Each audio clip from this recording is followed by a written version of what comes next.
Boys and girls, our playoff run continues. As we all know, the Seattle Sounders beat LAFC in dramatic fashion to advance to the Western Conference Final and are only one match away from the MLS Cup Final. To keep the good luck train going, I will yet again be joined with Will, also known as MLS Moves, to preview this match against the LA Galaxy. Oh yeah, and by the way, I want to give a big thanks to everyone that showed support during the watch along for the LAFC match. It was so much fun. I had an absolute blast, and that all wouldn't have been possible without you all, so I want to say a big thank you from the bottom of my heart. I have decided to run it back again and do another watch along for this upcoming match against the LA Galaxy, so make sure to click that annotation above or the link in the description to head to the stream and click notify me so you know when I go live for the match. Now that we got that all out the way, let's jump into it. Well, Will, second time in a span of just a week, we've gotten you back on, and we're going to keep talking about the playoffs. Maybe this is just the thing we are going to do to the end if the Sounders keep somehow pulling the rabbit out of the hat. Let's first and foremost talk about, we'll start with the Galaxy first, their game, and then we'll move to the Sounders one, because we kind of already did talk about it post stream, but now that we've given it like a couple of days, we've been able to sleep on it and whatnot, we can give our now post mortem thoughts about the LAFC Sounders game. But let's first talk about Galaxy, because that was the more recent game on the day of recording. Galaxy, Minnesota United. How are you feeling about their performance in that game? Well, first off, before we get to that, I want to say maybe I am some type of Sounders good luck charm because, not to draw conclusions, but since this has been happening, things have looked pretty good for them. The Galaxy look as good as I thought they look or were going to be. They're living up to the expectations, and they're fucking scary, man. They really are. They hung 6 on Minnesota United. They're averaging 5 goals a game, which is incredible. No matter what league or who you're playing, that's an incredible feat. 15 goals in 3 matches, firing on all cylinders. Now, people thought that they might look a little rusty because they haven't played in 3 weeks, but that didn't matter. They looked as good as new. Looked If anything, perfect. they look better. They looked better. They looked refreshed. They looked motivated, and the streak continues to where they haven't lost a game at home. Not looking good for you guys, but hey, we'll talk about that later. But the LA Galaxy, when they take the lead at any point in a match, are 28 wins. Now it's 29 wins, 0 losses, and 7 draws. When they take a lead at any point in the game, they never lose in the last 36 matches. So if they score first in the Sounders, they're in trouble, which, as you and I know, that's what happened to LAFC. They scored first, and then obviously the Maxime Chanot own goal brought the Sounders back to life. Man, that was a routing, and the Galaxy might be the best attacking team I have ever seen in MLS. Ever. Since I've been watching the league. Best attacking team I've ever seen. They've really, Paintsill, Peck, Puig, Joveljic, they're all putting it together at the perfect time. This ended up becoming the recipe for success for the Galaxy. One transfer window later, they go from the worst team to the best team. They look night and day different, which is ridiculous. And the thing was, too, when I look at that game was really going back and forth. And you thought maybe with the rust and, they haven't played for a while, that the Galaxy maybe could have let it slip to Minnesota, because it was 1-0, 1-1, 3-1, 3-2 going into the second half. And you're like, okay, is Galaxy going to be able to maintain it? Can they keep up what they're doing? Is Minnesota going to get back? And they were just like, you know what? Everyone can piss off. We're still going to keep bulldozing this team. And that's what they did. It was insane. Yeah, I want to read you this quote one of my friends sent me, an LA Galaxy fan, because you just mentioned something that reminded me of it. He said that 15 or so years ago, an MLS executive friend of mine told me, quote, the LA Galaxy are never more than a transfer window and a desire away from competing for an MLS Cup. And that's genuinely what happened. Yeah. Well, they spent a little money, modernized their roster with how to build it successfully in Major League Soccer, signed Joseph Paintsill, signed Gabriel Peck, and spent more money than any other team this offseason. And they are instantaneously a better team than they were a year ago, thanks to Will Kuntz as well, who is the mastermind behind all this. And the Galaxy, like I just said, this is the best attacking team I have ever seen in Major League Soccer. They have the best front 3. They are the first team in the history of MLS to have 3 separate players in the same game score a brace. But just think about how crazy that is to have 3 separate guys on one team score a brace. Most people would be happy with one dude scoring a brace. They had 3, their entire front 3 scored a brace. It was like prime Barca days of Messi, Neymar, and Suarez. And it's actually scary. Like, I would be scared shitless to play this team if I was, and I'm not just saying that as like it, not just from the Sounders perspective, any perspective. This is a team that looks like they're on a mission, and it's going to be hard for any team to truly compete with them. One thing now, let's flip to the other side, play devil's advocate. Last week we were in the same position. We were saying the same thing about not exactly along the same lines, but it's just like LAFC beat the Sounders 4 straight times. I don't get how they could like fumble it now, XYZ. Seattle pull it out. We're kind of talking, we're like, oh, Galaxy look really good, this and that. Let's first talk about the game against LAFC. If you guys didn't watch our literally post live where we just reacted raw right after that, make sure to click that. It's going to be up in the annotations. But now that we've let a couple days, let it marinate and whatnot, what are your positive thoughts from the Sounders, at least from that game? Well, I called Brian Schmetzer a survivor, and I think that's kind of like the image of this team right now. Stefan Fry obviously was the MVP of the match. He was insane that game and kept you guys in it when probably there wasn't any reason why you guys would be in the game without him, right? I can't count how many goals they would have scored if it weren't for Stefan Fry making some incredible saves, right? I think the defense is very good. Only conceded 34 goals this season, really consistent. Now, you guys don't score a bunch of goals, but you don't give up a bunch of goals. So it's the yin and yang in this game. Yeah, at least it's not heavily swinging one way where it's like, you guys are terrible defensively and scoring a bunch of goals, or not being able to score goals and giving up a bunch of goals. I think that this team is a fighting club, and I don't think it's going to be as bad as what Minnesota United, like the performance. I just think the Sounders are good at making opponents play their game. Like, they don't let the other team get a lot of chances or convert those chances, and they make the game ugly and dirty in an alley fight. And then if you get into that type of scrum with them, the Sounders are going to win. And I had a feeling that if the LAFC did not win this game decisively, they were going to lose. And they weren't going to win MLS Cup, even if they were able to beat the Sounders. I'm talking the LAFC had to come in there and score 3 goals minimum to convince that they can keep up with some of the best. And they could only score 1 goal the whole game. And they just played very flat, uninspiring ball. And the Sounders had their number this time. And kudos to them, because they were able to beat them for the first time in Schmetzer's career when Dolo has been the coach. So they deserve a lot of credit. And like I said after the game, flowers to Stefan Fry, flowers to Yeimar, who I hope is okay, because if without him, this could be even more cause for concern because the attack is crazy good. And I just think that they definitely should be proud about what they did, and that should give them a boost of confidence, which I do think that you can ride that wave into this next game. Yeah, I was to add on to some of the points you brought up. I definitely felt the more and more the game was close, 1 or no goal margin between Sounders LAFC obviously was in Sounders' benefit. And so the game was only 1-0. LAFC couldn't really pile on anything. And the longer the Sounders could stay in it, that was going to work in their benefit. And we obviously saw that.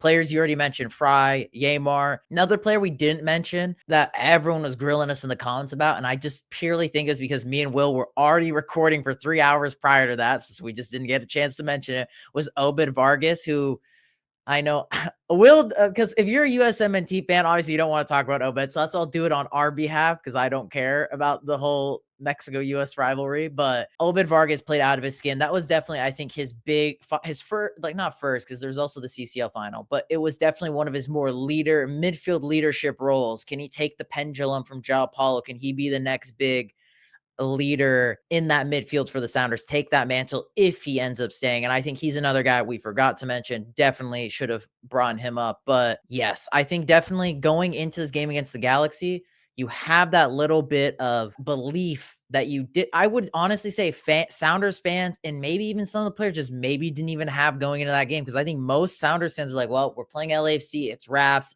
We've already lost to them 4 times this season. But the one thing I am worried about is, and I've seen this many, many times with many teams, and I think a good example of it, because it's more recent for me, is when Iran played Japan in the Asian Cup quarterfinals. Japan were the heavy favorites to win that tournament, and it's kind of similar to LAFC. They had shaky moments, but we're like, it's Japan. They'll probably pull through. Iran come in, they upset them, but how they celebrated that game was as if they won the whole tournament, which they still had another game against Qatar and then the final. What I'm worried about is the way Seattle is celebrating this, which I'm not saying don't celebrate and whatnot, but it's like, it seems like as if we won the whole cup. Like, oh, season's wrapped, Schmetzer lifetime contract, Jordan Morris is going to be the Golden Boot winner. Like, I just don't want us to get too balloon headed about it because there still is 2 more games to go. And this one, in some people's eyes, could be even tougher than the previous one. In my bracket, which is obviously just totally shafted at this point, I still did have the Galaxy going to the MLS Cup final, even if they played LAFC. Do you have anything you want to add on to what I just said? Well, I wanted to mention one more thing that's positive that the Sounders fans should feel good about from that game. You and I both acknowledged that a lot of players didn't play good matches. Outside of, Obed Vargas playing a good match and a couple defenders and Stephen Fry, but the attack was abysmal. Here's the positive, though, right? They were able to beat LAFC even though all their attacking talent was subpar or just horrible. So if they're able to beat a team like that when they aren't playing well, what could they do if the attacking talent is on that day and the defense is playing well? What could they do? If they can beat LAFC, the Seattle Sounders boogeyman is what I would describe them because they haven't beaten them since, like we said, Dolo had been there till recently, then that's a boast of confidence of, wow, our defense is so good. We're beating a team even when our scoring is ass. Our leading goal scorer this game was Maxime Chanot, tied with Jordan Morris with 1 goal. So, and honestly, too, this is another thing. We'll talk about that when we preview the Galaxy more specifically. But there are some things to be positive about that you could spin in a way that's like maybe we have a chance. Well, I mean, you kind of already brought it up. I think we should just jump into it. Let's talk about this game. Seattle and LA Galaxy have faced off 3 times this season. 1-0 in LA, 0-0 in Seattle, and then the big 3-1 win in Leagues Cup. What are your thoughts going into this match for both teams? I think, like I said, Seattle's going to have to be able to score. And I think they can because the Galaxy's defense is vulnerable. They give up pretty bad goals. We saw yesterday that that goal that Kelvin Yeboah scored was crazy. It's one of the better goals I've seen all season. There's going to be opportunities, and the Sounders have to capitalize on them. Now, if the Sounders want to beat the Galaxy, they're not going to be able to hold the Galaxy to a 1-0, a 2-1 scoreline. They're going to have to beat the Galaxy probably 3-2 or 3-3 and beat them on PKs. That's the way this scoreline is going to have to go if they want to beat them. Now, we talked earlier about this 3-headed monster of up front of Joveljic, Peck, and Paintsel. All 3 of them had a brace in this game against Minnesota United. And it's just, I don't know if anybody left in the playoffs have what it takes to beat them. But the Sounders are kind of a kryptonite to them because their defense is so good. But I just don't think they're going to be able to stop this current team. And the crazy thing is, in MLS, normally it's one player leading a team. And if you take that person out, you're taking the team out. LA Galaxy have so many options that if one guy sucks, you got 3 other guys who could be good. And we didn't even talk about Marco Reus starting. So you had Royce and Puig and Joveljic and Paintsel and Peck. Like, this team is stacked. This team, by MLS standards, is stacked to the top. And that's why I think they're the best team. And Stephen Fry is going to have a god-tier performance to really give this team a chance. I'm hoping Craig Weibel listens to this and just realizes, like, just sprinkle a bit more money in and just be just a little bit more outlandish and look what could happen. How about a fucking signing in the summertime? It's like the guy's allergic to contracts or something, except for Brian Schmetzer, obviously. But why not sign at least one piece to reinforce this team? They say that they don't have any money or they couldn't fit it in the budget. I think you were telling me that. They said that was their excuse. That is utter bullshit. They definitely could have made a signing. They just didn't find, I guess that they didn't think there was anybody justifiably good enough to sign. But they definitely could have made an addition or 2. We've seen them make more additions back when there was less resources in MLS. We were talking about Nelson Valdez and Roman Torres back in the day when MLS really were lean on the rules or like not having many mechanisms to sign players.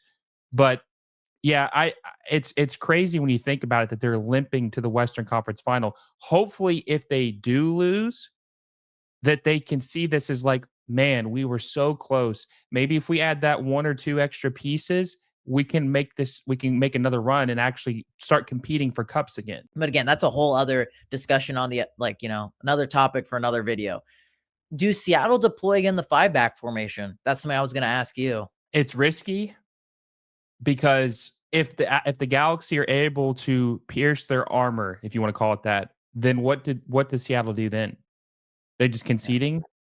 Like they're going to play a heavy defensive lineup. I think what they're going to have to do is they're going to have to start Raul Ruidiaz and go very attack heavy and just try to go for it. So Because, Raul like I and said, Jordan? yes, I think you need to try to find a way to get them both on the pitch. Whether that's because we've seen Jordan Morris play on the left side before. We've seen him play. I think he's been on the right side. I think he's pretty much played everywhere in the attack. Try to get as many attacking people on the pitch as you possibly can, because you're not beating the Galaxy 1-0. You're not beating them 2-1. You're going to have to score some goals. Now, Raul Ruidiaz is very inconsistent. He's injury prone. He hasn't been as good as he has been in years past, but he's probably the best option you have if you're really going all in on the attack style. So I think that they got to really, I mean, we're going to know if they're going to have a chance in this game probably in the first 20 to 25 minutes. They're going to have to score some goals, man. And what I saw the other night is not going to cut it. If they roll out, if we watch that exact performance we saw against LAFC, minus the Stephen Fry saves, because he's going to have like probably 15 saves in this game to give them a chance. That'd be insane, right? If we see this exact lineup where they couldn't score a goal until extra time with Jordan Morris, they're going to get smoked so bad. It's going to be ugly. So what they need to do is they got to go all in. They got to play some attacking football, not be conservative. Go for it. Have Jordan Morris, Raul Ruidiaz, Pedro de la Vega, Rusnak playing underneath. They have to go for it and try to score some goals. No, I kind of like this mindset. I mean, hey, if you're gonna, I'm not gonna say you go out swinging, but go in with a positive mindset and positive football to try to win this game. Because I mean, as you said, I think the best way to see what's gonna happen is that first 25 minutes. Because I don't know what Schmetzer's gonna do. I definitely think what helped Schmetzer in the LAFC game was finally changing formation. I talked about it in the Open Cup semifinal game. I said we should play a 5 in the backs. I think it would nullify LAFC. I think again, Schmetz has got to go with something a little bit not to the norm of what we've seen this season. He's got to go with something that will, battle it out with the Galaxy. And what battled it out with LAFC was rocking that 5 in the back formation, which counteracted what LAFC were wanting to do. And it suited the Sounders best. And Seattle did deploy Morris and Ruidiaz a little bit in the beginning of the season together. As you said, what do we got to lose? We only have so much to gain and so little to lose, in my opinion. But yes, that's what they're going to have to do. Ruidiaz is going to have to score. Morris is going to have to score. Maybe them playing with each other can maybe open or create some chances for one of them to get in the score sheet. They're going to have to do something a little different to try to get things going and score early. My prediction is, I'm not going to give a score prediction yet because I'm sure we'll say it for later, but my prediction is, style-wise, they're going to have to score at least a goal or two in the first 30 minutes. Maybe not 2 goals, but at least 1 goal in the first 25 minutes to really have a chance in this game. To set the tempo, in my opinion, yeah. I think the Galaxy are going to win it. I think the Galaxy are going to beat Seattle probably 4-2. I think that that's what my score prediction is going to be, 4-2. If the Sounders can get it to 3-3, I think they'll win. I think they can win on penalties because Stephen Fry is a better goalkeeper than John McCarthy. If they can get it to penalties, I think they can win. The problem is, to get to that point, you're going to have to make sure that the Galaxy don't score 90 minutes more than you and an additional 30 minutes. So 120 minutes, you're going to have to make sure the Galaxy don't score more goals than you. And that honestly sounds like a punishment. I think it's going to be closer than people think. Now, losing 4-2 with the Galaxy would be the closest that any team has came to beating them in the playoffs. So that's nothing to like scoff at or think, oh, that was a terrible performance. Like, that's actually pretty good by the MLS playoff standards for what they've done so far. I think it's going to be 4-2 Galaxy over Seattle. And I think that the Galaxy are going to win MLS Cup. I think Seattle have a good chance. I think and it's so crazy to think because how we started the season, how I thought things were going to pan out, not making any signs. We're literally 1 game away from MLS Cup final. And I think they could really, truly shithouse their way through it. But that's what I'm saying is the only way they can do it, they're going to have to shithouse their way to that final. There's no in between. They're going to have to pull up some black magic sprayed all over, LA Galaxy Stadium to make that happen. But I do think it's possible. I do think it'll be closer than what you think, but I don't know who's going to win it. I would love to see the Sounders do it because obvious reasons, but we'll just have to see what happens. I need to see what the lineup looks like. I don't know. It's just too hard for me to predict. I don't know. Well, if they win, they'll definitely win MLS Cup because they would have slain a giant that no one else has beaten. But that's the one thing you have to realize. The Galaxy have not lost a game at home. I keep forgetting about that. They have not lost a game at home. Now, look, the record against Dolo is impressive, or Dolo's record against Sounders, not beating him in the entirety of his career with LAFC 2022 till recently. But we're talking about this season, not 3-year span. We're talking about this season. We're talking about 17 home games, not a single loss. Now we're talking about 19 home games because the one versus the Rapids and the one versus Minnesota United, not lost a single game. Good news is records are meant to be broken. So I'll conclude it at that. Boys and girls, first and foremost, Will, thank you so much for coming back on for another video. You guys got to let me know your thoughts in the comments down below. Are we going to see Will for a third straight time previewing the MLS Cup final for the Seattle Sounders? We'll find out. Let me know your guys' thoughts on everything we discussed. Do you agree with some things, disagree with things? What points would you add, perspectives, topics about this game? Let us know in the comments down below. We'll both try to comment on it. He will come from his channel. I will come from this channel. We're all replying back to you guys. Let us know your thoughts in the comments down below. Don't forget, I will be doing a watch along, so you better tune in for that. And boys and girls, I hope you'll have a lovely day.